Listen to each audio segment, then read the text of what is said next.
ఈరోజు మనం తెలుసుకొని ఈ యొక్క వాక్యాన్ని ముగించబోతున్నానంటానే ఇంకా అయిపోయింది అనుకుండేరు. అయితే వాక్యం ప్రారంభించలేదు ఇంకా. హల్లెలూయా. ఒకానొక సమయంలో ఒక మందిరంలో పాస్టర్ గారు అన్నారంట, త్వరగా వాక్యం ముగించబడుతుంది అనగానే సంతోషిస్తున్నారంట. అబ్బా వాక్యం అయిపోయింది, ఇంటికి వెళ్ళొచ్చు ఇంకా. అయితే వచ్చిన వాళ్ళందరూ కూడా దీవించబడి వెళ్ళాలి అంటే, ఆశీర్వదింపబడి వెళ్ళాలి అంటే దేవుడు ఇచ్చిన వాక్యాన్ని వినాలి. దేవునికి మహిమ కలుగును గాక. ఒకనొక సమయంలో ఒక సమూయేలు అనేటువంటి ఒక ప్రవక్త బెత్లెహేముకు పోయాడు. ఎవరండి ఆయన? సమూయేలు అని ప్రవక్త బెత్లెహేమునకు బయలుదేరి వెళ్ళాడు. వెళ్ళగానే దేవుడు అన్నాడు, సమూయేలు, నేను నీకు పని అప్పచెప్తున్నాను.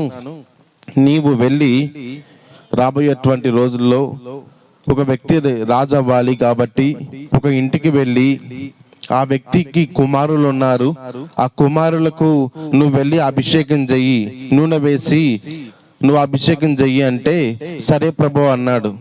ఆ సమూయేలు బయలుదేరి వెళ్ళాడు. పరిశుద్ధ గ్రంథం నుంచి చదువుదాం. 1వ సమూయేలు గ్రంథం 16వ అధ్యాయం 3వ వచనం చదువుదామండి. ఇంపుము, బెత్లెహేమీయుడైన యెషయి యొద్దకు నిన్ను పంపుచున్నాను. అతని కుమారులలో ఒకని నేను రాజుగా నియమించుదును. ఆమేన్. చాలండి. గమనించినట్లయితే యెషయి అనేటువంటి వ్యక్తి ఇంటికి సమూయేలు బయలుదేరి వెళ్ళాడు. వెళ్ళగానే అందరం చూద్దామండి. వెళ్ళగానే సమూయేలు సంతోషించాడు. ఎందుకంటే వచ్చిన పని అయిపోయింది. ఆ యొక్క యెషయి ఇంటికి వెళ్ళగానే చాలా బలము కలిగిన, ఎత్తు కలిగిన, చక్కటి రూపం కలిగిన వ్యక్తి కనపడ్డాడు.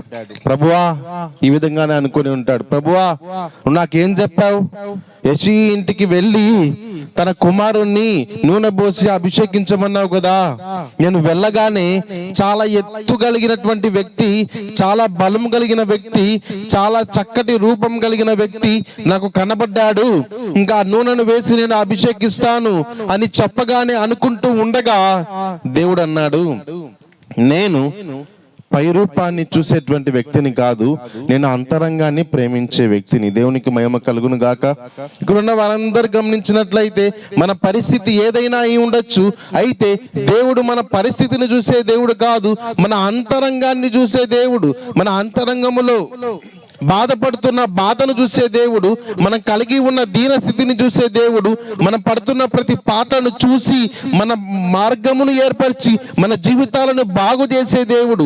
అయితే ఆ యొక్క సమూయేలు ప్రవక్త వెళ్ళగానే నా పని అయిపోయింది అనుకునే సమయంలో దేవుడు అన్నాడు, నీవు పై రూపాన్ని చూస్తున్నావు, నేను అంతరంగములో ఉన్నటువంటి రూపాన్ని చూస్తున్నానని చెప్పగానే ఆ యొక్క తండ్రి గారితో అంటున్నాడు, ఇంకొక కుమారుణ్ణి పిలిచంటే వరుసగా 7 మంది నిలవబడ్డారు. ఎంతమంది అండి? మొదటి కుమారుడు కాదు, రెండో కుమారుడి దగ్గరికి వెళ్ళాడు. మొదటి కుమారుడు కన్నా రెండో కుమారుడు బాగున్నాడు. దేవా నేను అభిషేకించేస్తాను, ఆ నూనె తైలము వేస్తానని అనుకుంటూ ఉండగా దేవుడు అన్నాడు, రెండో కుమారుడు కూడా కాదు. మూడో కుమారుడు దగ్గరికి వెళ్ళగానే దేవుడు అన్నాడు, మూడో కుమారుడు కాదు, నాలుగో కుమారుడు కాదు, ఇంకా అలాగా 5వ కుమారుడు, 6వ ఉన్న దేవుణ్ణి ఆరాధించాడు.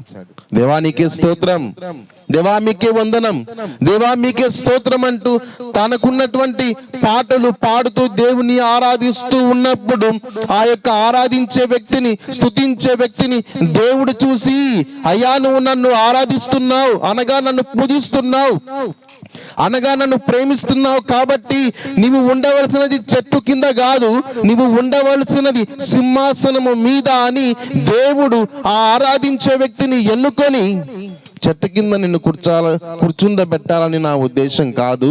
కాబట్టి ఈ దినము నుండి నిన్ను రాజుగా చేయుటకు నేను ప్రణాళికను కలిగి ఉన్నాను. ఇక్కడ ఉన్నటువంటి వారందరము కూడా ఏదో ఒక పని చేస్తూ ఉంటాం. అయితే దేశం యొక్క ఉన్నత స్థితికి మనం వెళ్ళాలి అంటే చేయవలసినది, ఏ పనిలో ఉన్నా స్తుతిస్తూ ఉండాలా, ఆరాధిస్తూ ఉండాలా. పనికి వెళ్ళేటప్పుడు దేవుని మహిమపరుస్తూ ఉండాలా. స్తుతిస్తూ వెళ్తూ వస్తూ ఉన్నప్పుడు దేవుడు దావీదును చూసి రాజుగా చేసినట్టుగా మనలను చూసి దేవుడు ఉన్నతమైన స్థితిలో ఉంచుతాడు. కొన్నిసార్లు మనకు శక్తి చాలదు, కొన్నిసార్లు మనకు బలం చాలదు. ఒక కుమారుడు ఏం చేశారంటే, చిన్న బాబు గొంగల పురుగు ఉంటది కదండి, గొంగల పురుగు అంటే ఇష్టమా మనకేమన్నా? చాలా ఘోరంగా బాగుండదు. అది చేతి మీద వాళ్తే దద్దులు వచ్చినట్టు ఉంటుందని మనం పక్కనే వేస్తాం. ఆ గొంగల పురుగు ఏమిగా మార్చబడుతుంది? సీతాకొక చిలుకగా మార్చబడుతుంది. అలా మారేటువంటి సమయంలో గొంగల పురుగు నుండి సీతాకొక చిలుకగా మారాలి. అయితే అలా మారుతున్న సమయంలో కొంచెం అది పెరుగుతూ ఉండగా ఒక చిన్న బాబు వచ్చి, అయ్యో పాపం, ఆ యొక్క సీతాకొక చిలుకగా అది ఉందే, ఎగరలాకుందే అని ఆ యొక్క గొంగల పురుగుగా ఉన్నటువంటి గూడులో ఉన్నటువంటి దానిని పట్టుకొని ఇలా తీసి వదిలేశాడు. వాడు అనుకున్నాడు అది బాగా పైకి ఎగురుతుంది అనుకున్నాడు. తీసి ఇలా పట్టుకొనగానే అది గాలికి కింద పడింది, చీమలు వచ్చాయి, దాన్ని తీసుకెళ్ళాయి. మనం గమనించినట్లయితే దానికి అదే శక్తి పొందుకొని ఎగురుటకు, రెక్కలు బాగా బలముగా వచ్చుటకు శక్తి పొందుకోవాలి అని అది ఒక నియమం. దానికి ఒక సమయం పడుతుంది. ఆ సమయములో మనం వెళ్ళి దాన్ని పట్టుకొని అది ఎగిరేలాగా చేశామా, దానికి ఉన్న శక్తి అది కోల్పోతుంది.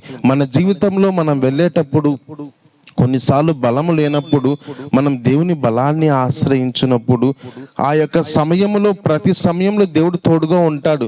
కష్ట సమయం అనేది ఖచ్చితంగా ఉంటుంది, అయితే మంచి సమయం కూడా దేవుడు ఇస్తాడు. ఆ కష్ట సమయంలో గొంగల పురుగు నుండి సీతాకొక చిలుకగా మార్చబడుటకు కొద్ది సమయములో అది కొంచెం మార్పు చెందాలి. మన జీవితంలో అటువంటి మార్పు వచ్చే ముందు సమస్యలు వస్తాయి, అయితే ఆ సమస్య నుండి కూడా దేవుడు తప్పిస్తాడు. దేవునికి మహిమ కలుగును గాక. దావీదును దేవుడు ఎన్నుకొని సింహాసనం అంటే ఆ యొక్క దేశం అంతటికి పైగా రాజుగా చేశాడు. రాజుగా చేసిన తర్వాత నా పని అయిపోయింది, ఇంకా దేవునితో నాకేముంది పని? ఇప్పుడు దేశమంతా ఎవరి మాట వింటారు? దావీదు మాట వింటాడు. సైనికులంతా ఎవరి మాట వింటారు? దావీదు మాట వింటారు. ఇంకా నేను ఎందుకు దేవుని మాట వినాలా అని అనుకోకుండా ఆ చెట్టు కింద కూర్చున్న దేవుణ్ణి ఆరాధించాడు, సింహాసనం మీద ఉన్న దేవుణ్ణి ఆరాధించాడు. దావీదుని దేవుడు ఎంతో హెచ్చించాడు. ప్రియమైనటువంటి వారలారా, దేశం యొక్క ఉన్నత స్థలముల మీద దేవుడు మనల్ని ఎక్కించాలి అంటే మనం ఎప్పుడు దేవుణ్ణి మహిమపరుస్తూ ఉండాలి. మహిమ అంటే పాటలు పాడుతూ స్తుతులు చెల్లిస్తూ ఉంటే దేవుడు గొప్ప కార్యం చేస్తాడు.